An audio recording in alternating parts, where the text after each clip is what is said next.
Viral video di media sosial memperlihatkan seorang mempelai pria di Sumedang membawa 1.000 rombongan seserahan dan melangsungkan pernikahan secara meriah.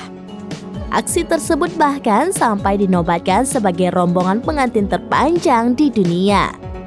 Momen kedatangan mempelai pria di kediaman sang mempelai wanita sembari membawa ribuan orang ini viral di TikTok usai diunggah oleh akun @acaraweddingplanner.wo pada Rabu 12 Juli 2023 lalu. Dalam unggahan tersebut tampak mempelai pria yang baru saja tiba dengan didampingi oleh kedua orang tuanya. Layaknya pengantin pada umumnya, mempelai pria tersebut juga membawa beragam seserahan yang nantinya akan diberikan pada sang wanita.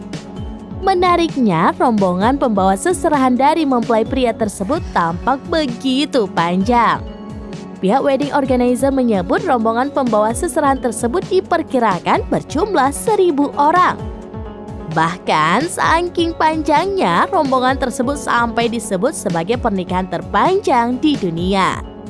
Jenis hantaran yang dibawa pun begitu beragam, mulai dari pakaian, perhiasan, hingga makanan. Meski demikian, tak seluruh rombongan membawa seserahan, melainkan hanya barisan yang berada di paling depan.